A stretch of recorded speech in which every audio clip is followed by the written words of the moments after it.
Good morning. We are here with second session of chapter magnetism. In previous lecture, we discussed still point magnetic field due to a bar magnet at a point along its axis and at a point along its equator. In today's lecture, we are going to start with magnetic field due to a bar magnet at an arbitrary point. You can see it over here. We are going to consider a bar magnet of magnetic moment M with center at O. P is any point in its magnetic field. You can see here it's O, here it's P.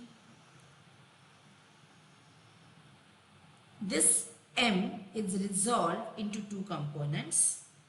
One is M cos theta and one is M sin theta.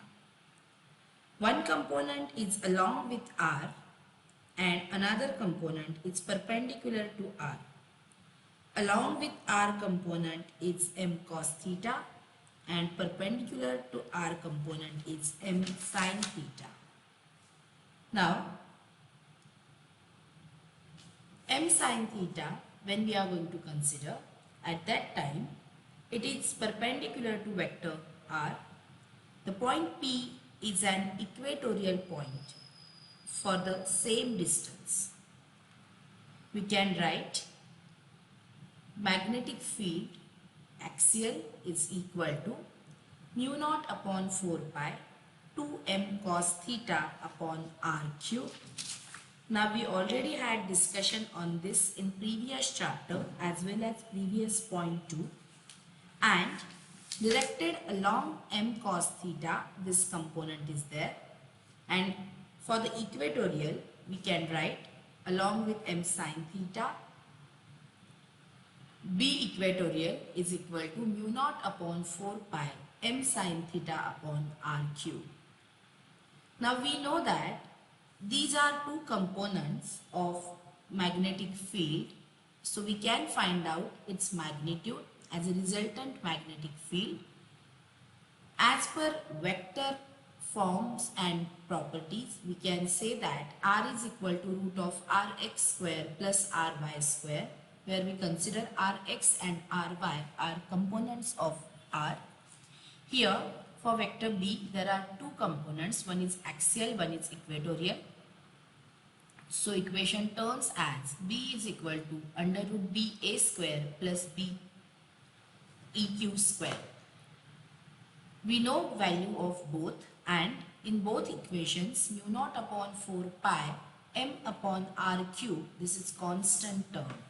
Therefore, we can write B is equal to mu naught upon 4 pi m upon r cube, remaining term in bracket from equation 12.6, that is 2 cos theta square, plus from equation 12.7 it's sin theta square. Therefore, mu naught upon 4 pi m upon r cube root of this will become, here it's 4 cos square theta plus sin square theta. Now 1 sin square theta plus cos square theta is equal to 1, remaining 3 cos square theta plus 1. Now if we consider alpha, this one, you can see B axial and vector B के बीच का जो angle है, we can find out value of alpha 2, that is direction. Therefore tan alpha is equal to B equatorial upon B axial. When you consider these both, mu naught upon 4 pi m sin theta upon r cube divided by mu naught upon 4 pi 2m cos theta upon r cube. Mu naught upon 4 pi cancel, r cube cancel, m cancel, remaining term half sin upon cos, that is tan. So tan alpha becomes half into tan theta. Therefore, the angle between directions of vector B and vector M is theta plus alpha. I hope you understood this thing. Now we are going towards next point, that is Gauss law of magnetism. As we all know, Ampere's law. Ampere's law is a relationship between the magnetic field around a closed path, that is line integral of B dot ds, and the net current passing through an open surface bounded by the path, that is I enclosed. So when you consider this relation at that time, it states that the net electric flux through a closed Gaussian surface is proportional to the net electric charge enclosed by the surface. The Gauss law for magnetic fields states that the net magnetic flux phi b through a closed Gaussian surface is 0. You can see it over here in different forms. Magnetic fields do not begin or end at any point. The number of lines entering a surface equal to the number of lines leaving the surface. The Gauss law states that line integral of B dot dA is equal to 0. In your textbook, it's B dot ds is equal to 0. In integral form, you can write like this, and in differential form, you can write this.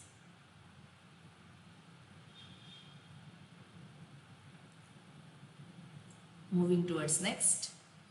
Finally, Gauss law, the electric field coming through a certain area is proportional to the charge enclosed.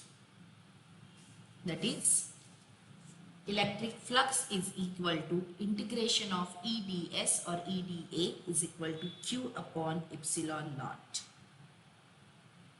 If we compare the number of lines of force entering and leaving out of the surface, it is clearly seen they are equal. The Gaussian surface does not include poles. It means the flux associated with any closed surface is always 0. When we consider a surface, we are enclosing the north pole. If we consider a bar magnet, at that time, the closed Gaussian surface will also include a south pole too. The field line begin from positive charge and end on negative charge. For a closed surface, there is a net outward flux since it does include a net charge. According to Gauss law of electrostatics, we know this term, that is phi E is equal to integration of EDS or EDA is equal to Q upon epsilon naught. As we all know that according to the Gauss law of magnetism, the net magnetic flux through a closed Gaussian surface is 0. Therefore, we can compare these both equations and write integration of EDS or BDS is equal to 0. From these all things, we can conclude an isolated electric charge exists, but an isolated magnetic pole does not exist. Only dipole exists in case of magnetism. So this is all about Gauss law of magnetism.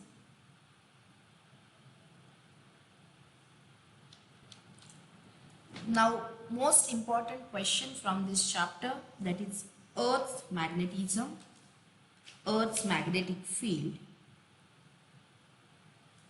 We already experienced by the bar magnet or a magnetic needle that they are suspended freely in air, always aligns itself along geographic ns direction. If it has a freedom to rotate about horizontal axis, it inclines with some angle with the horizontal in the vertical ns plane.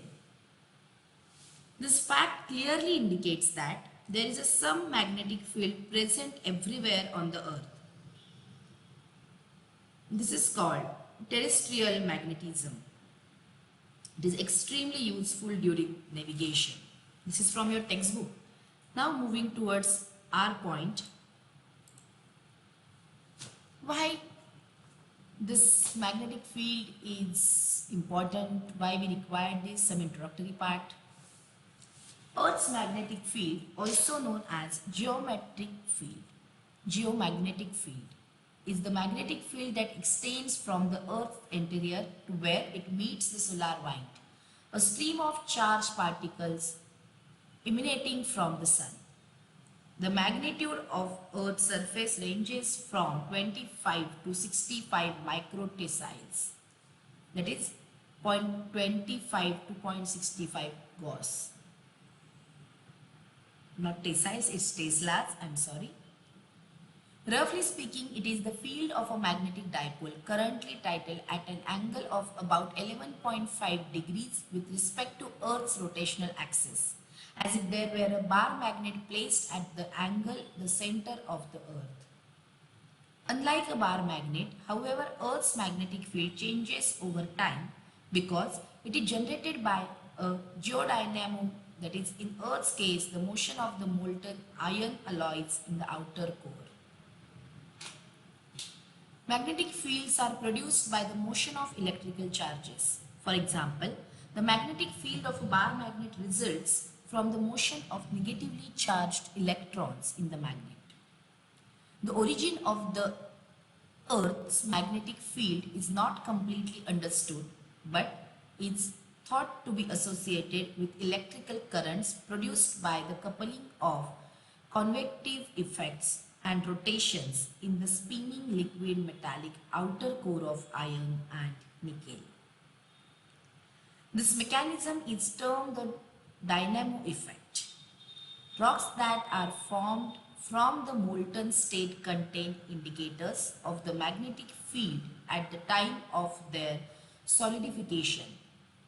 The study of such magnetic fossils indicates that the Earth's magnetic field reverses itself every million years or so.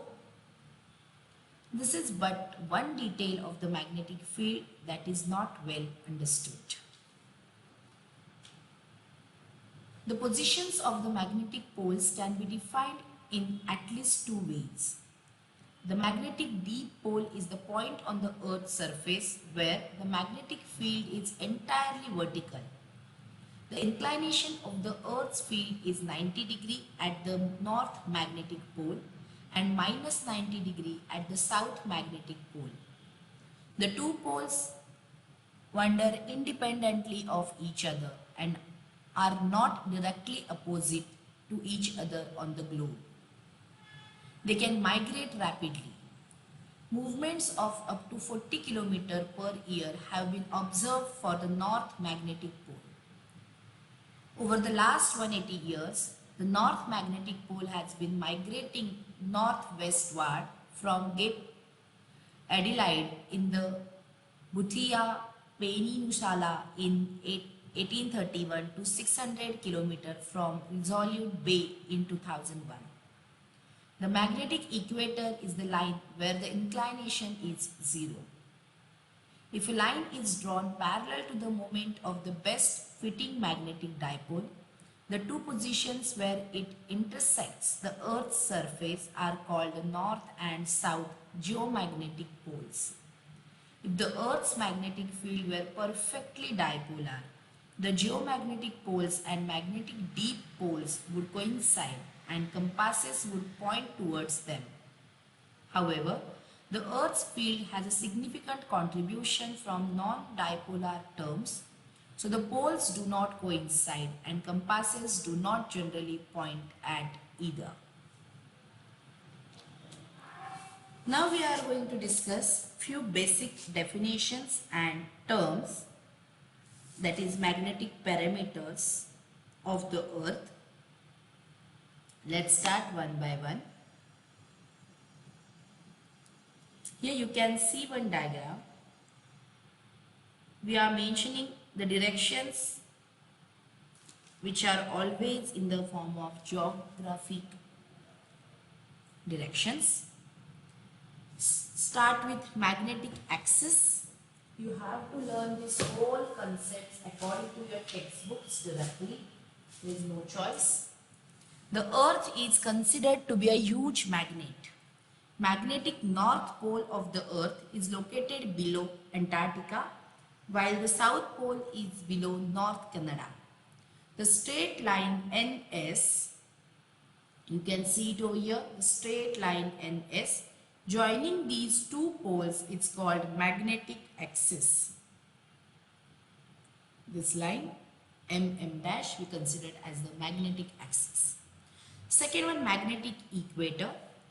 A great circle in a plane perpendicular to magnetic axis is magnetic equatorial circle. Here we are going to consider it as a AA dash. It happens to pass through India near Tiruvananthapuram. You can see it over here, that is AA dash, magnetic equator. Third one, geographic meridian.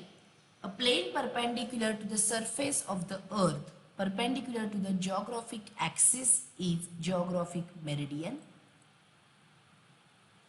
Next one, magnetic meridian. A plane perpendicular to surface of the earth and passing through the magnetic axis is magnetic meridian. Direction of resultant magnetic field of the earth is always along or parallel to the magnetic meridian. Next two important points, magnetic declination and magnetic inclination. The angle between geographic and the magnetic meridian at the place is called magnetic declination. You can see it over here. The angle between geographic and magnetic meridian, this is geographic meridian, this is magnetic meridian, and this alpha is considered as the magnetic declination. It is very small in India. It is about 0 degree 58 minute west at Mumbai and 0 degree 41 minute east at Delhi. Thus, or at both these places, magnetic needle shows true north meridian. Next point, that is magnetic inclination or angle of deep. The angle made by the direction of resultant magnetic field with the horizontal at a place is inclination or angle of deep. You can see it in this diagram. This is horizontal, this is Earth's magnetic field. They are separated with some angle which is called as angle of deep. Last point, Earth's magnetic field. We know that magnetic force experiences per unit pole strength is magnetic field at that place. This field is resolved into two components. One is along with horizontal and one is along with vertical direction. Along with horizontal direction, it is cos theta. Along with vertical direction, it is sin theta. We are considering phi as an angle.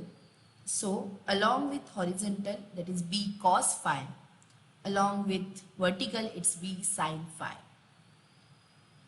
The resultant is given by, according to our vector properties, B is equal to root of BV square plus BH square.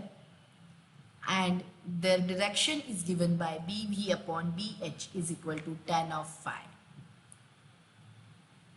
Now there are few special cases. According to angles, there is change in given values. At the magnetic north pole बोला गया है, मतलब ये होगा BV. Vertical direction है, horizontal 0 होगा but obvious, and phi is equal to 90 degree. At the magnetic south pole, again ये होगा B is equal to BV, but vertically downward होगा, so negative value आएगा, and BH is again 0. Phi is equal to 270 degree. मतलब ये जब यहाँ से यहाँ तक आएगा, ये कितना कवर करेगा? एक नॉर्थ पोल है, एक साउथ पोल है. Phi is equal to 270 degree. Third one, anywhere on the magnetic great circle, B is equal to BH. That is on equator we are talking about. It is horizontal direction, and BV is equal to 0 as well as phi is equal to 0. Now what is magnetic map? Magnetic elements of the earth vary from place to place and also with time. Now what is magnetic maps? At different locations, the maps providing these all values to us, that kind of maps are magnetic maps. Navigation के लिए use होता है, जो आपको Google में पूरा navigation दिखाया जाता है, कहीं पर भी आप जाओ, that is because of this magnetic maps. Magnetic maps drawn by joining places with the same value of a particular element are called isomagnetic charge. The line joining the places of equal horizontal components are isodynamic lines. The line joining the places of equal declination are isogonic lines. The lines joining the places of equal inclination or dip are called acyclic lines. ये तीनों को आप underline करके रखो. Very important for MCQs or one line answer. In this way we done with this chapter. From my side I explain everything. For any doubt you can always contact us. जैसे मैंने पहले भी बोला है, go through this chapter. From this chapter might be one MCQ and one numerical will be there, or one derivation and one numerical. So छोटा सा chapter है, hardly 5-6 points are there. Go through that all points and thoroughly go through this chapter. I'll stop you for now. Thank you.